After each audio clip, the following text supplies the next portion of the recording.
Já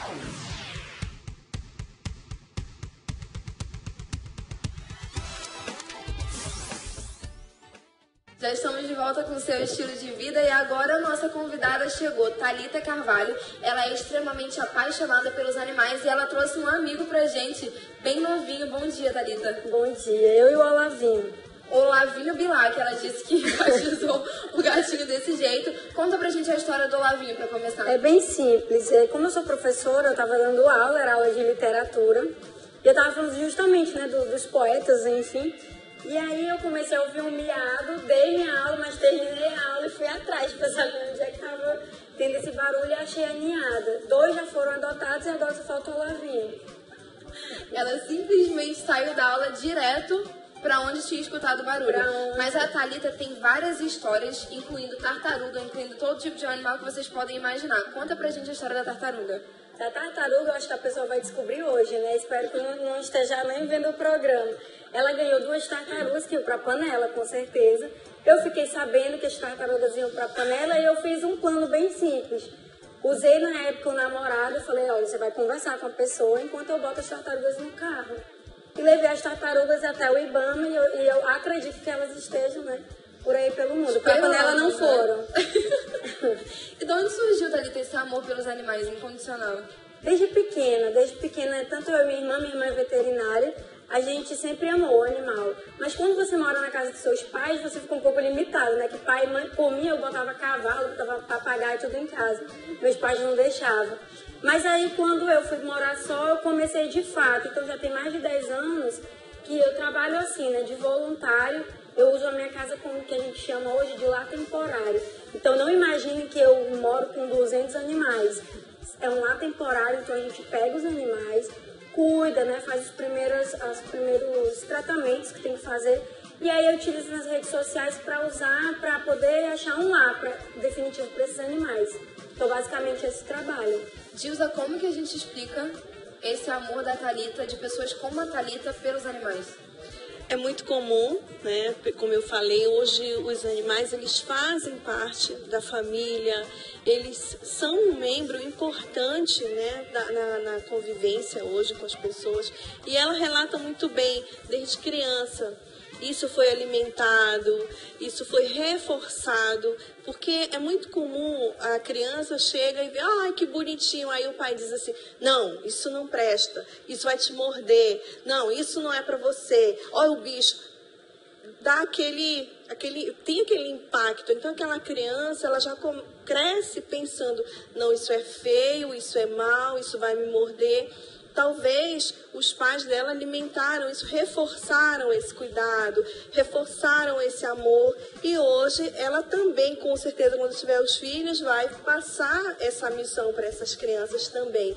Então, muitas vezes, o que se percebe é essa falta de essa habilidade mesmo, essa carência de os pais terem essa informação, dar essa informação aos seus filhos, como é importante cuidar dos animais, mesmo que você não goste, eu não gosto de cachorro, não gosto de gato, não gosto de bicho. Tem muitas pessoas que falam isso. Mas, gente, eu tenho visto com frequência, e eu reprovo isso, cenas de violência contra os animais, publicado em redes sociais. Eu acho isso, assim, uma falta de respeito muito grande. Eu tenho, às vezes, até exagero, que eu fico pensando, e se fosse eu numa situação dessa?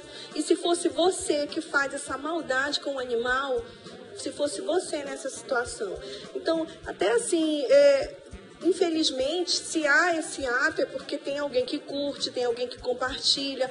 Vamos começar a parar com isso. Quando você vê essas cenas de maltrato com os animais, não compartilhe, sabe? E ignore, porque é isso que essa pessoa maldosa quer, é ter, né, uma plateia. Thalita, você nunca pensou em fazer veterinária? Gente, o Olavinho tá morrendo de frio, ele tá se tremendo todo. Não sei se é de medo ou se é de frio, né? Acho que é mais de frio. Eu nunca pensei em fazer veterinária porque, assim, para essa profissão você tem que ter uma certa frieza. Como a minha irmã ela pega um animal ferido, então, assim, como todo médico, tem que ter aquela certa frieza para lidar com aquela situação e cuidar. Eu já não tenho essa frieza, então, assim, eu consigo, resgato na hora, mas eu já jogo para ela. assim, quando é punk, no caso. Aí ela cuida da situação. Então situação. Ainda tem uma família toda envolvida nesse processo. Tem. Meus pais, hoje em dia, assim, coitados, eles acabam participando indiretamente. O irmãozinho do Olavo, a minha mãe adotou. Então, assim, volta e meia, tem muitos alunos também. Enfim, é todo um trabalho, é todo mundo meio que envolvido. E quando você pega um animal, convive um tempo com ele até que a pessoa adote, já cria um vínculo. Já. Como que faz pra desfazer desse animal de novo? Hoje em dia eu já estou mais acostumada, mas assim, o legal é que eu consigo manter um vínculo com todos eles, assim, por rede social. Então as pessoas que adotam sempre entram em contato comigo, mandam foto. E eu queria falar que é uma coisa assim, bem responsável. A gente só adota mesmo se a pessoa depois castrar, tiver com as vacinas em dia, porque assim, né, a gente sabe que tem muito animal na rua. Uma das coisas que contribui para isso é a falta da castração. Então, um gatinho desse, por exemplo, meu Deus, ele vai dar cria 1 milhão de vezes para um monte de gatos. Então, a gente tem que castrar. Não é uma coisa ruim para o animal, né? Então, é dessa maneira que a gente trabalha. Agora ele quer brincar. Agora ele quer brincar. Tá se soltando. Inclusive, se alguém tiver em casa querendo um animalzinho, tá para adoção. O Olavinho tá para adoção. Dilza, as pessoas que têm medo dos animais, a gente já estava conversando que alguns pais não incentivam, já incentivam o medo ao invés do contato com os bichos. E existem outras causas que podem paralisar, por exemplo, uma pessoa que tem medo de animais. E às vezes não é de um animal só, é de vários. Então como que a gente explica essa situação do medo? Na maioria das vezes, o medo ele vem de um trauma, ele vem até inconscientemente, ele passou por uma experiência quando na infância de um susto, o próprio adulto ficar fazendo umas brincadeiras com a criança, de o bicho vai te pegar, vai te morder, não é saudável, e isso vai contribuir para que essa pessoa tenha essa aversão. Mas tudo, gente, é investigado, analisado com muita cautela. Cada caso é um caso, tá? Mas é importante, se essa pessoa ela tem realmente a fobia, né? Porque no caso, assim, aquele medo exagerado, já podemos considerar uma fobia. É tratável, sim, tem tratamento, é importante procurar um especialista. E existem diferentes tipos de raça, diferentes tipos de animais. A Thalita, inclusive, que já trabalha com muito deles, pode explicar isso de uma forma melhor pra gente. Será que as pessoas, elas gostam e elas se identificam mais com um tipo de personalidade, por exemplo, parecido com o dela? Porque às vezes tem um animal que é mais calminho, outro que é mais feroz. Será que isso acontece? Olha, eu percebo muito que vai muito da faixa etária, também de idade. Quando é criança, quem escolhe são os pais, né? Na fase adulta, realmente esse adulto ele vai escolher um animal que tem a ver com ele. A gente até vê muitas carinhas de um animalzinho e o dono aí, olha como é parecido comigo. E a gente vê uma semelhança até de algumas carinhas nas redes sociais.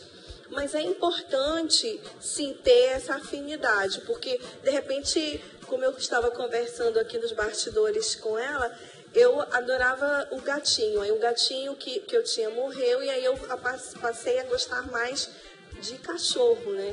Mas assim, quer dizer, talvez por uma conscientemente, por eu achar, de repente, quando eu era criança, eu perdi esse cachorro, esse gatinho e o cachorro eu não vou perder, né? Hoje eu já tenho maturidade para isso, mas naquela época não tinha. Então acontece muito isso também nesse fator.